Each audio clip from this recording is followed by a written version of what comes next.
மே 4ஆம் தேதி வாக்கு எண்ணிக்கை நடைபெறவுள்ள நிலையில் 234 தொகுதிகளுக்கான தேர்தல் பார்வையாளர்கள் மே 2ஆம் தேதி தமிழகம் வருகின்றனர். 62 வாக்கு எண்ணிக்கை மையங்களில் தேர்தல் பார்வையாளர்கள் முன்னிலையில் வாக்கு எண்ணிக்கை நடைபெறும் என்று தெரிவிக்கப்பட்டுள்ளது.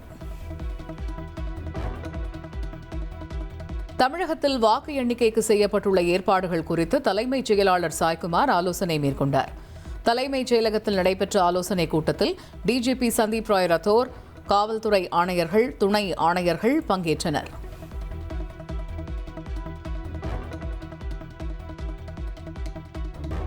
மேற்கு வங்க மாநிலத்தில் 2ஆம் கட்ட தேர்தலுக்கான வாக்குப்பதிவு விறுவிறுப்பாக நடைபெற்று வருகிறது. 142 தொகுதிகளில் 1448 வேட்பாளர்கள் போட்டியிடுகின்றனர்.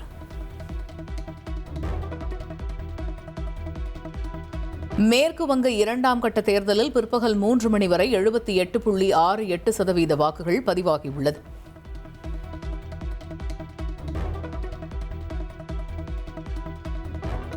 மேற்கு வங்க தேர்தலில் ஃபல்தா தொகுதிக்கு உட்பட்ட பூத் ஒன்றில் இவிஎம்களில் பாஜகவின் சின்னத்தை மறைக்கும்படி டேப் ஒட்டப்பட்டதாக புகார். மறு வாக்குப்பதிவு நடத்த வேண்டும் என பாஜகவினர் வலியுறுத்தல்.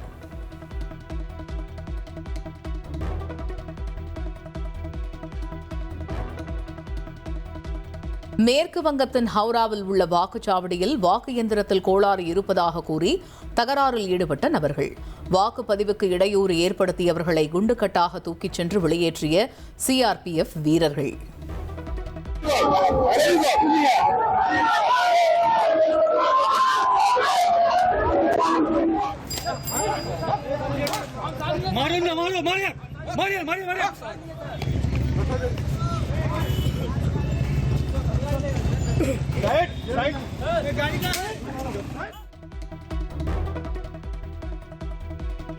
தமிழ்நாடு, புதுச்சேரி, ஆந்திராவில் அடுத்த 2 நாட்களுக்கு வெயில் வாட்டி வதைக்கும். இந்திய வானிலை ஆய்வு மையம் எச்சரிக்கை விடுத்துள்ளது.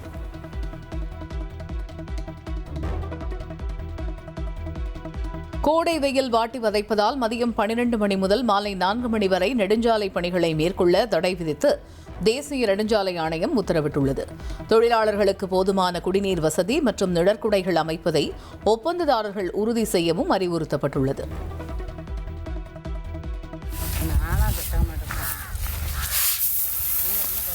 தூத்துக்குடியில் கோடை வெயிலின் தாக்கம் நாளுக்கு நாள் அதிகரித்து வருவதால் உப்பு உற்பத்தி பணிகளை அதிகாலை நேரத்திலேயே தொடங்கும் நிலை உருவாகியுள்ளது. கோடை வெயிலை தவிர்க்கும் பொருட்டு தொழிலாளர்கள் நள்ளிரவு 1 மணிக்கு உப்பள பணிகளை தொடங்கி காலை 9 மணிக்குள் முடித்து விடுவதாக தெரிவிக்கின்றனர்.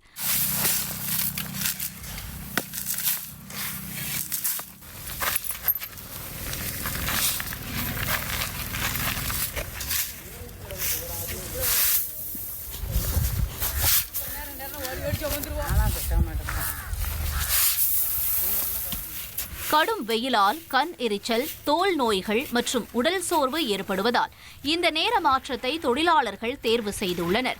மேலும் குடிநீர், கழிப்பறை போன்ற அடிப்படை வசதிகள் இல்லாமல் கடும் அவதிக்குள்ளாகி வருவதாகவும் அரசு தங்களுக்கு ஊதிய உயர்வு மற்றும் ஓய்வூதிய பலன்களை வழங்க வேண்டும் என்றும் கோரிக்கை விடுத்துள்ளனர்.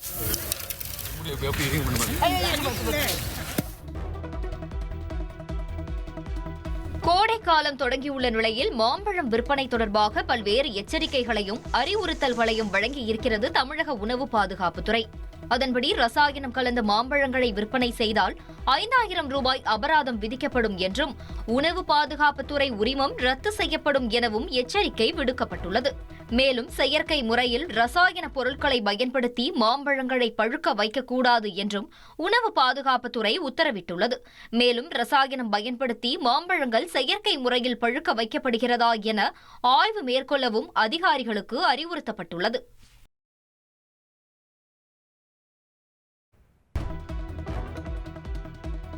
தமிழகத்திற்கு மே மாதத்திற்கான 2.5 TMC நீரை வழங்க கர்நாடக அரசுக்கு காவிரி மேலாண்மை ஆணையம் உத்தரவிட்டுள்ளது. தமிழகத்தில் உள்ள அணைகளில் நீர் இருப்பு 34% மட்டுமே உள்ள நிலையில் தமிழக அரசின் கோரிக்கையை ஏற்று ஆணையிட்டுள்ளது.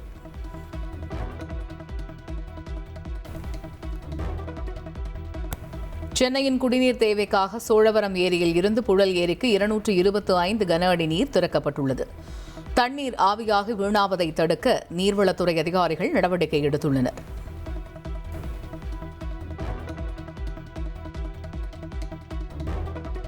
சென்னையில் ஆபரண தங்கத்தின் விலை சவரனுக்கு ஒரே நாளில் 1600 ரூபாய் குறைந்துள்ளது. 1 கிராம் 13,900 ரூபாய்க்கும், ஒரு சவரன் தங்கம் 1,11,200 ரூபாய்க்கும் விற்பனை செய்யப்படுகிறது.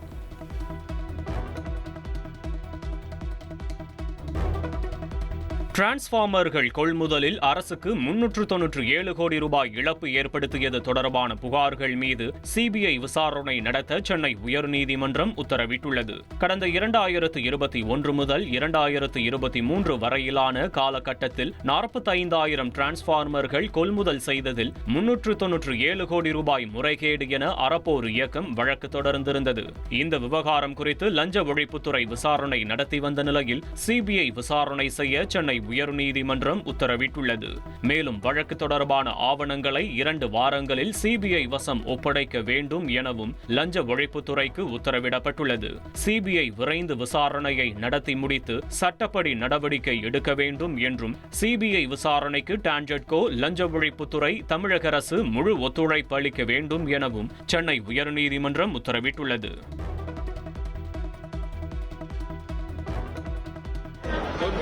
தமிழக சட்டமன்ற தேர்தல் முடிவுகள் மே 4ஆம் தேதி வெளியாக உள்ள நிலையில் உலக பிரசித்தி பெற்ற ஷீரடி சாய்பாபா கோயிலில் தமிழக வெற்றிக் கழக தலைவர் விஜய் தரிசனம் செய்தார்.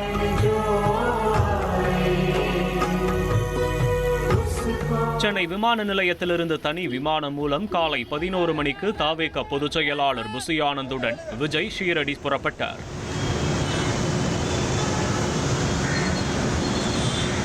பிற்பகல் சுமார் 1:30 மணியளவில் ஷீரடி சாய்பாபா கோவிலை வந்தடைந்த விஜயை ரசிகர்களும் பொதுமக்களும் சூழ்ந்து கொண்டு ஆரவாரம் செய்தனர்.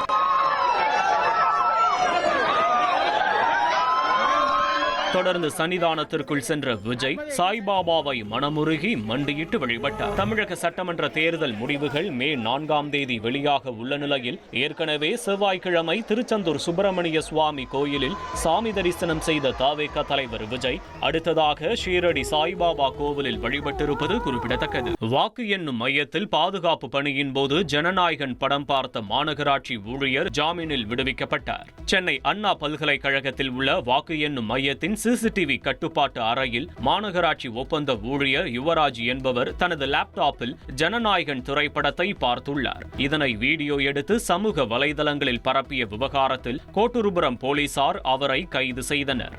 யுவராஜ் மீது தகவல் தொழில்நுட்ப சட்டம் உட்பட 4 பிரிவுகளின் கீழ் வழக்கு பதிவு செய்த போலீசார் அவரிடமிருந்த லேப்டாப் மற்றும் செல்போனை பறிமுதல் செய்தனர். விசாரணையை தொடர்ந்து நிபந்தனையுடன் கூடிய காவல் நிலைய ஜாமீனில் அவர் விடுவிக்கப்பட்டார். விசாரணைக்கு அழைக்கும் போது கண்டிப்பாக ஆஜராக வேண்டும் என அவரிடம் போலீசார் கூறியுள்ளனர். தவேக வேட்பாளர்களுடன் கட்சியின் தலைவர் விஜய் நாளை ஆலோசனை நடத்துகிறார். பனையூர் கட்சி அலுவலகத்தில் பிற்பகல் 1:30 மணிக்கு விஜய் ஆலோசனை நடத்தவுள்ளார். சாதி மதமற்ற அடையாளத்திற்கு சான்றிதழ் அவசியமில்லை என்று நடிகர் பார்த்திபன் தொடர்ந்த வழக்கில் நீதிபதி கருத்து தெரிவித்துள்ளார். சாதி மதமற்றவர் என்ற சான்றிதழ் வழங்க உத்தரவிடுமாறு கோரி நடிகர் பார்த்திபன் தரப்பில் தாக்கல் செய்த மனுவை விசாரித்த நீதிபதி எம் தண்டபாணி 1 வாரத்தில் நடிகர் பார்த்திபனுக்கு சாதி மதமற்ற சான்றிதழ் வழங்குமாறு சோழிங்கநல்லூர் தாசில்தாருக்கு உத்தரவிட்டார். ஏப்ரல் 27ஆம் தேதி சான்று வழங்கப்பட்ட நிலையில் அவ்வழக்கு மீண்டும் நீதிபதி தண்டபாணி முன்பு விசாரணைக்கு வந்தது. அப்போது நேரில் ஆஜரான நடிகர் பார்த்திபன் சான்றிதழுக்கு உத்தரவிட்ட நீதிபதிக்கு நன்றி தெரிவித்தார். அதற்கு பதிலளித்த நீதிபதி சாதி மதமற்றவர் என்பதை தெரிவிக்க சான்று பெற வேண்டிய அவசியம் இல்லை என்றும், இதுபோன்ற சான்று வழங்க தாசில்தாருக்கும் அதிகாரம் இல்லை என்றும், ஏற்கனவே 2 நீதிபதிகள் அமர்வு பிறப்பித்த உத்தரவின் அடிப்படையிலேயே சான்றிதழ் வழங்கப்பட்டதாகவும் குறிப்பிட்டார். மேலும் இந்த சான்று விளம்பரத்துக்கு வேண்டுமானால் பயன்படும், உண்மையில் சாதி மதமற்றவர் என்பதை நாம் தான் பின்பற்ற வேண்டும், அதற்கு சான்றிதழ் அவசியமில்லை என்றும், சாதி மதமற்றவர் என சுய பிரகடனம் செய்து கொள்ள வேண்டிய அவசியமும் இல்லை என்றும், நம் நடத்தை மூலம்தான் அதை காட்ட வேண்டும் என்று தெரிவித்து நீதிபதி வழக்கை முடித்து வைத்தார்.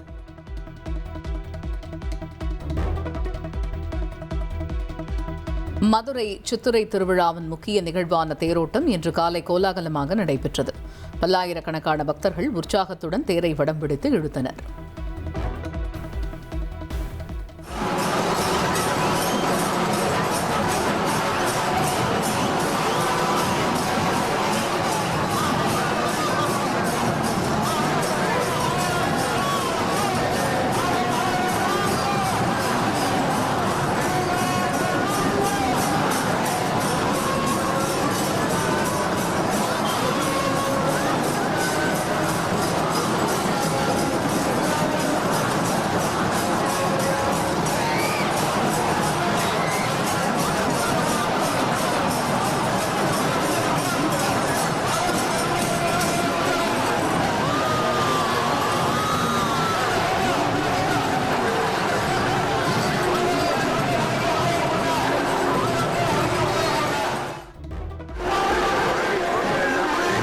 மதுரை சித்திரை திருவிழாவின் சிகர நிகழ்ச்சியான தேரோட்டத்தில் சிவ வாத்தியங்கள் முழங்கி தேரை வரவேற்று சென்ற காட்சிகள் பக்தர்களை பரவசத்தில் ஆழ்த்தியது.